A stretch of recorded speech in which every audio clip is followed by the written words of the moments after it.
69. Living in the Past. Chalcedon Position Paper number 70, January 1986. Living in the past is a favourite and chosen pastime of many people everywhere. Individuals and classes, nations and races, regions and localities are all addicted to their version of the golden age in the past. This is not all. Being surrounded in many cases with the achievements and glories of the past, people assume that these things are their own accomplishments. Men without faith have lived near the cathedrals of the Middle Ages and other monuments of the past and acted as though this past greatness somehow accrued to them. In the United States, the monuments of a Puritan culture are treated by descendants and present inhabitants as their present merit, even while they despise the Puritan faith. Throughout the Western world, we have all too many pygmies living among the ruins and relics of the past, as though past greatness means their greatness too. Europe and America are not alone in this. All over the world, some segments of various cultures look back to the past, a past they never made, nor can reduplicate, and act as though the past were their accomplishment. At the same time, such people are an impediment to the development of a better today and tomorrow. Rome, in its dying days, was sure that so great a past ensured an enduring future. But Rome was dead and never knew it. The old order, in many cultures, is a handicap to the very values it professes to believe in. As one American of colonial origins and long-standing roots once sadly remarked to me,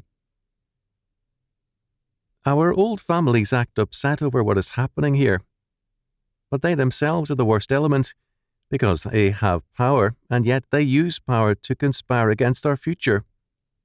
Every ugly power group is loaded with our kind of people." But this is not all. Again and again, those who claim to be the heirs of past greatness invent a mythical past to suit their fancies. A sad example of this is Ireland. The greatness of the early Irish Church is an exciting fact, but Irish nationalism in the late 1800s passed over this in favour of an invented past.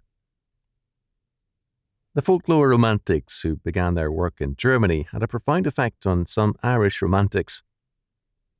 An Irish past was invented, filled with little people, leprechauns, witches, hobgoblins, the evil eye, and more.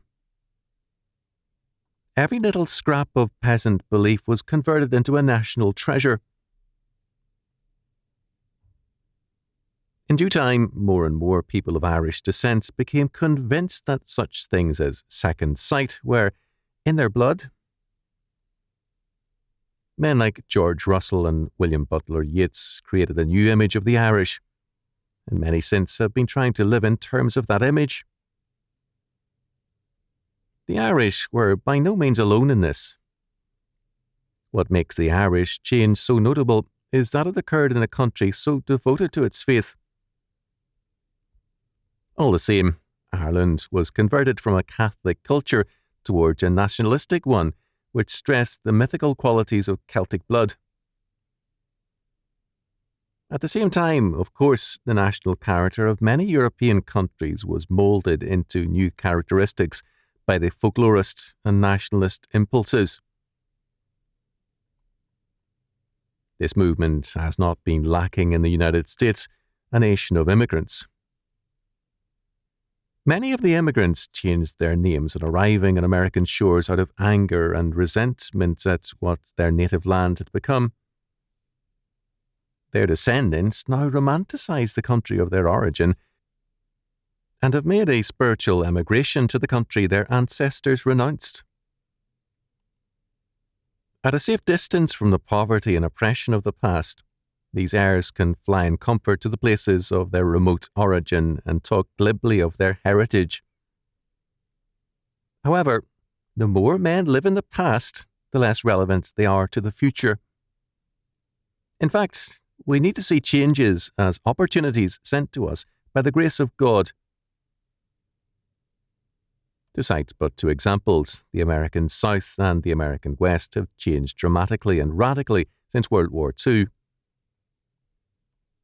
However much we may have liked the past, we need to recognize that it's gone, and that the present comes from the hand of God and is a challenge to new growth and greatness. If we are not in Christ, we are dead men, and all our todays and tomorrows will only emphasize the fact that we are dead and irrelevant. Some years ago, when I began the studies which led to the writing of The Messianic Character of American Education, 1963, I was greatly interested in the role of New England men in the development of the United States. In the early years, New England's Puritan faith had its impact in other colonies, in England itself, and in the formation of the United States. By the early 1800s, the New England influence had shifted from Christ to politics in terms of a new hope of salvation by political and social action. In 1830, 36 members of Congress, 1/8 of that body, were born in Connecticut, and that state, by population, was only 1/43rd part of the United States. Of these 36 congressmen, 31 came from western states to which they had migrated.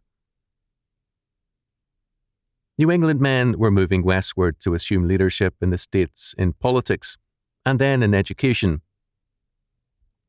Most of the Western radicalism was New England radicalism. In California, New Englanders like John Swett, State Superintendent of Schools, 1863 to 1865, one of many such men to head west, left their names on many streets and institutions. They also brought Unitarianism to California, as to other places. Swett's life motto came from Horace Mann, another Unitarian. Be ashamed to die until you have won some victory for humanity. This was now the New England God, not Christ, but humanity.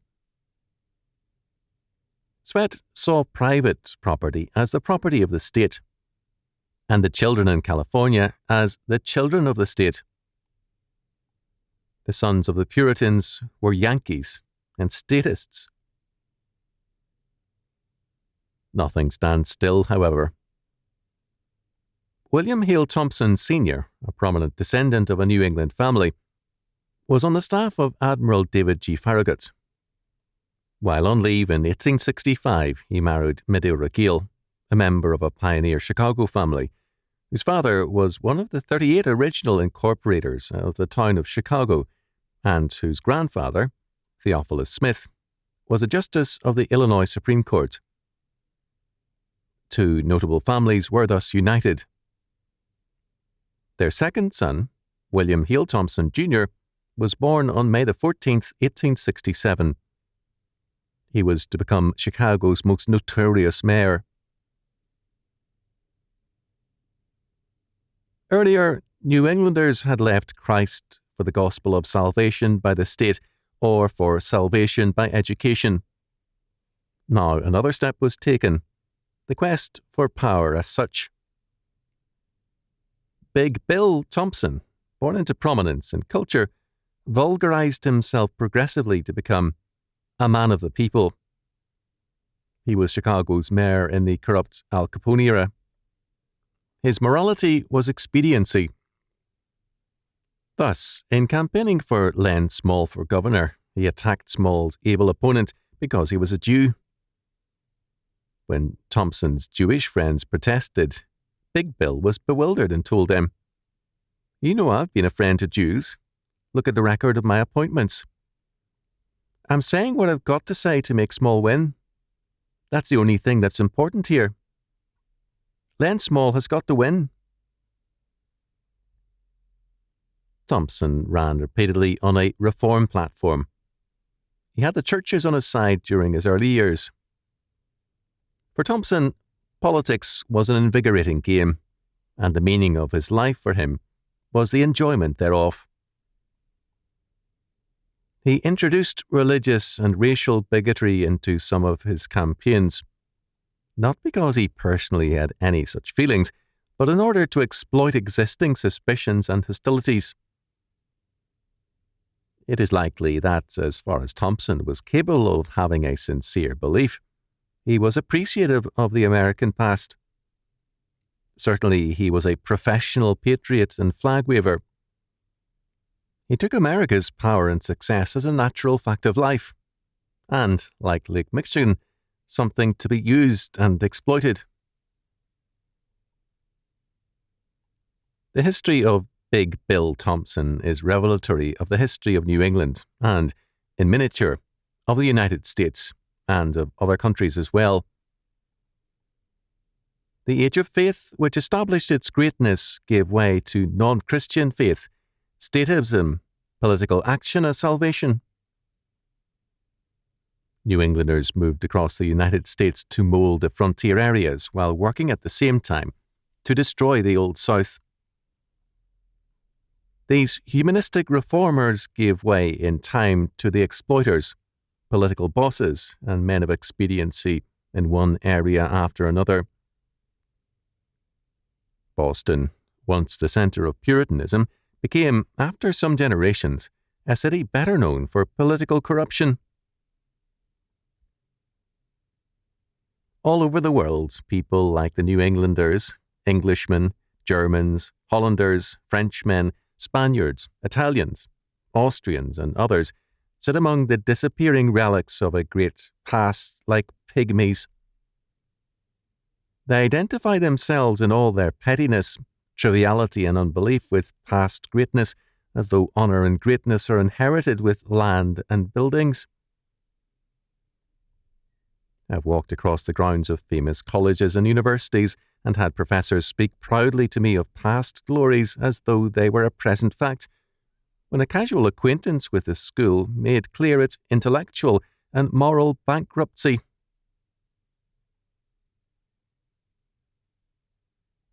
Living in the past is very comforting. Its problems are gone, and only its monuments remain. In every country, men live proudly and nostalgically in terms of their past. In the United States, New Englanders, Easterners, Southerners, and even some Westerners who have very little past can tell you how wonderful things were before they came in and destroyed them. It is a superficially comforting way to live, but its promise is death. To arrest the past in any country or place is to turn it into a cemetery, or at best, into a museum. This seems to be the goal of much of the Western world. An expression of a few years ago aptly stated this frame of mind. "Stop the world, I want to get off." This is a will to suicide. One cannot live under God without living in terms of the present and the future, albeit with a respect for the past. Some years ago, Nathan R. Wood in The Secret of the Universe, 1936-1955, spoke of the movement of time from the future to the past. Tomorrow becomes today. Today becomes yesterday. The future becomes the present. The present becomes yesterday. The future becomes the present. The present becomes the past. The future is the source. It is the reservoir of time which will someday be present and then past. The past issues. It proceeds from the future through the present. This concept has been formulated by a few writers in terms of scientific theories. For us, it must be a theological fact. Given the biblical doctrine of God and his plan of predestination, The future goal of the triune God determines the present and the past. The crucifixion, second advent, and the new creation determine all history back to Adam, and behind Adam to day one of creation. To live in Christ is thus to live in terms of the present and the future. The graveyards of history are the places for those living in the past. We have a future, and it comes from the Lord,